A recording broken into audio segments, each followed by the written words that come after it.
Greetings and a warm welcome from me, astrologer Patrick Arundell. Today, in the latest of my deep dive videos, I'm going to explore the astrology of February 2024. Now, I can say with great conviction that this is set to be the most powerful month that I can remember ever since Saturn and Pluto and Jupiter all came together in Capricorn at the start of COVID. Now, part of the reason for this is that we have three distinct transitions this month. There's quite a Capricornian feel at the start of the month.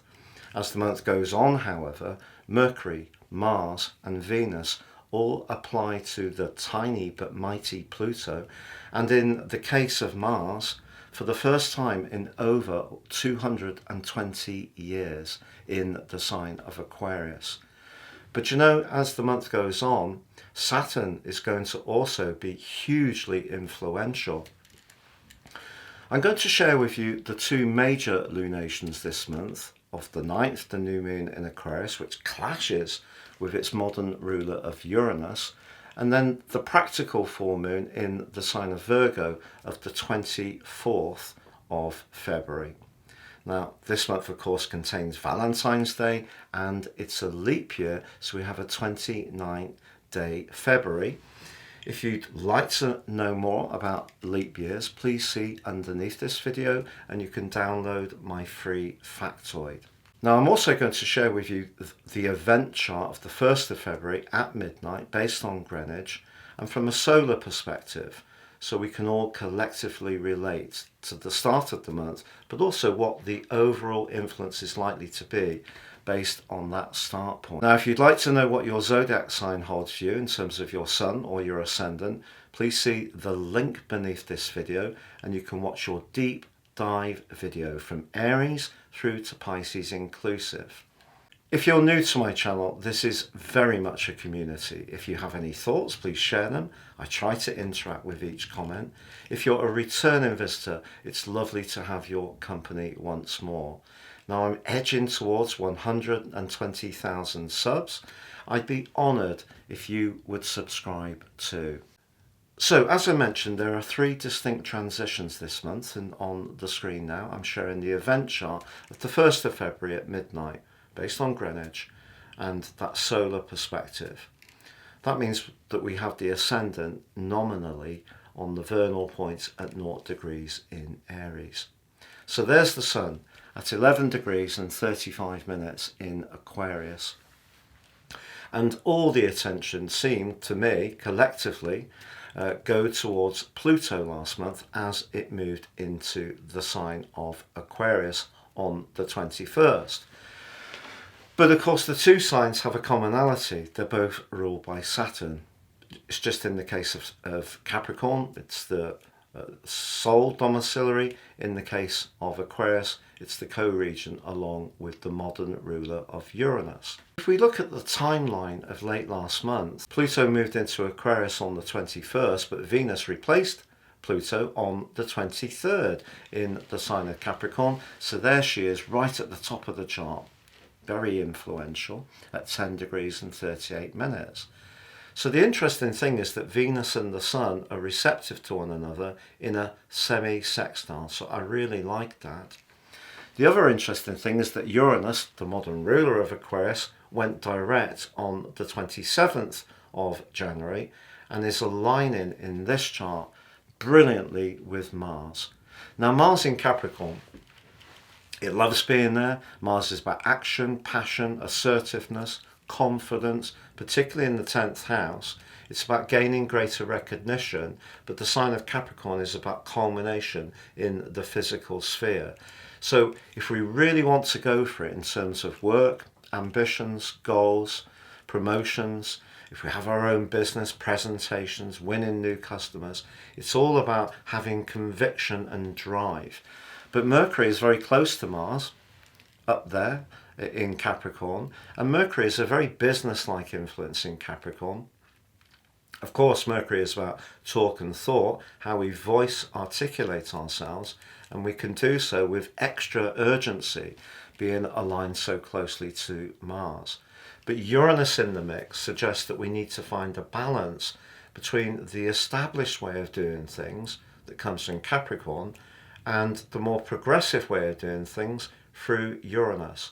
Now, of course, Uranus in Taurus is not its best location. It causes issues. But having come out of its retrograde, it gives us a chance in its angle with Mars to look at things, practical things, because they're both located in earth signs, practical things in a fresh way. So even if something hasn't quite worked for us in the past, if we look again and try a different approach, that can actually see progress unfold. So there is a definite link between the two signs of Capricorn and Aquarius. Aquarius has a duality. Saturn is very much to do with the more established way of doing things. It's to do with the fixed nature of the sign. It is to do with being more steady Eddie, whereas Uranus is much more about exploring things and doing things in different ways. But you can see the Sun is just into the second decan of Aquarius at the start of this month, which is sub-ruled by Mercury. So how we think is going to be very important. So I think as we go into this month, if we can think outside the box, even if it is around things like property, finance, savings, our careers, that's going to be good for us. Now, the two planets of fortune are also beautifully aligned at the start of this month. You can see that Jupiter, 7 degrees 16, and Venus at 10:38. So they're in a trine. And that also is pushing us to have self-belief in what we want to do and set our intentions that we're going to pull good things to us.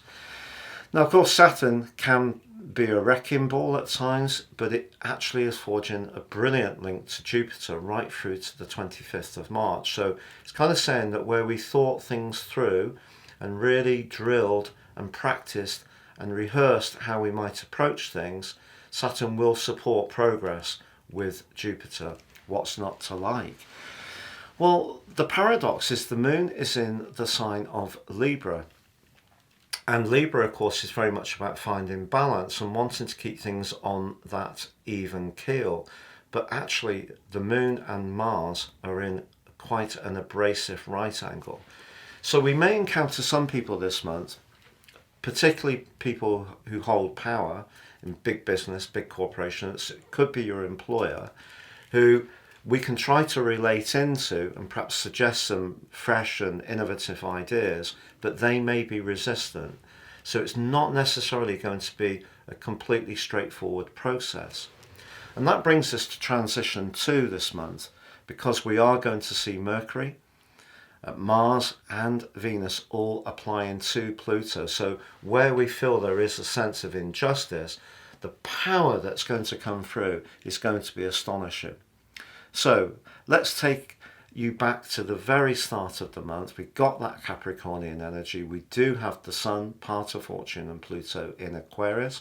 But on the 5th, we have a gorgeous link between the Sun and Chiron. Chiron in the sign of Aries is very much about our identity.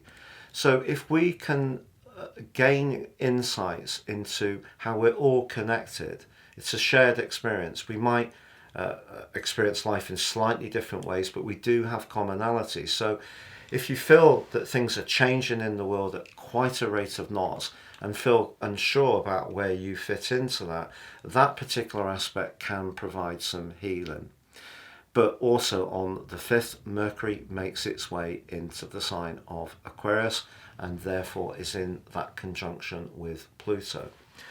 Because Mercury does shine in Aquarius, because it's exalted in this sign and rules that second decan, Mercury loves being in Aquarius. So if you need to think about something that is different or progressive, or you're planning something about your future, I think your attention to detail can be incredible and you can really cut through the BS.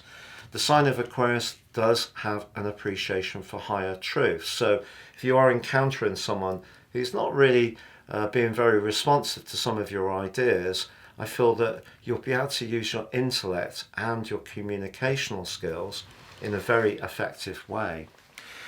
But you know, from the 5th through to the 11th, the Sun is starting to square up with Uranus. It's exact on the 8th. And then we have the new moon.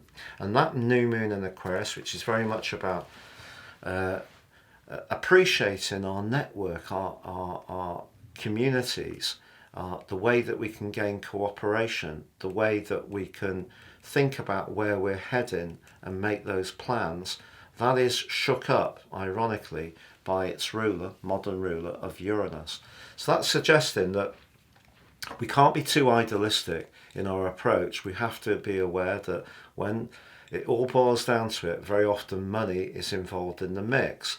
But there's another way to look at the sign of Taurus where Uranus is hosted, and it can be about values, and it can also be about our self-worth. So there could be a choice that comes up in the following month where we could do something more progressive, but it may not necessarily remunerate us in the way we'd want.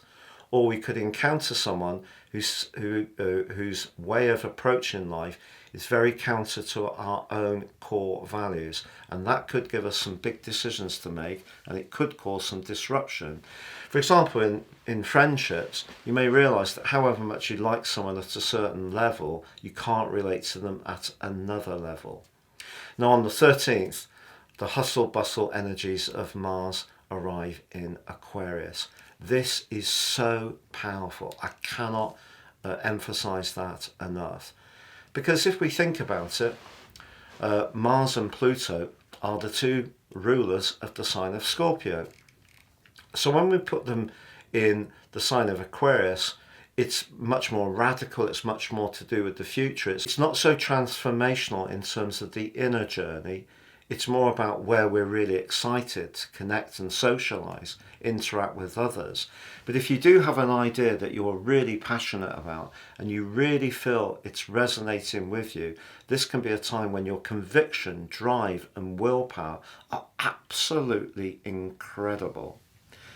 Now, Valentine's Day on the 14th is blessed by a beautiful link between Venus and Neptune. That's one of the most lovely links in astrology. If you're lucky enough to be with someone that you really do feel comfortable with, that's going to create a lot of good mood music. If you're with someone, however, where you're struggling to see that there is a long-term viable future between you, it's possible that the warlike energies of Mars and the transformational and power-led energies of Pluto could see quite a mighty clash. By the 16th, Venus has moved into Aquarius and also aligns to Pluto. So any politics around any kind of relationship, but particularly around group decisions, friendship circles, teams we support where we have a great deal of investment, all of those areas are going to be flagged up. Where we feel very invested in a positive way, whether it's around a relationship, a friendship, an interest, a hobby or a business, it's going to be turned up to max. And there could be some real opportunities to network in a very constructive way, but the problem is that Mercury is in a very electric, nervous link with Uranus from the 16th to the 18th, and if there are those differences of values or around money, they really could be highlighted at this time. So then on the 19th of February we get that third transition that I was telling you about. This sees the Sun move its way into the sign of Pisces, the sign of culmination in terms of our overall journey. The following month is a time to really think carefully about things, reflect, and because Mercury is going to be following the Sun on the 23rd, it does bring a quieter, perhaps more subdued vibe to bear just at the end of this month, but it doesn't change the fact that Venus and Mars do come into exact conjunction on the 22nd, which is very sparkling.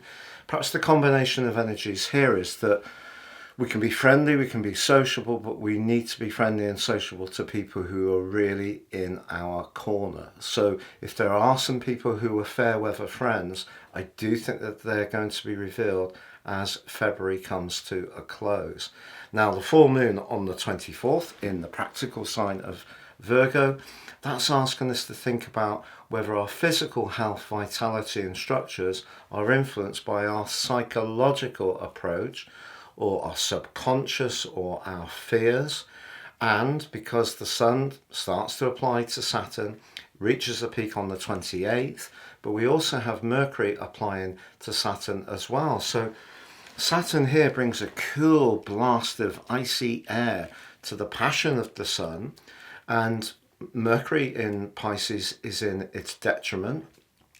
So we could become a little bit more worrisome. After all, that intense vibe in Aquarius, very much how we all connect to one another and where we're heading in our overall futures.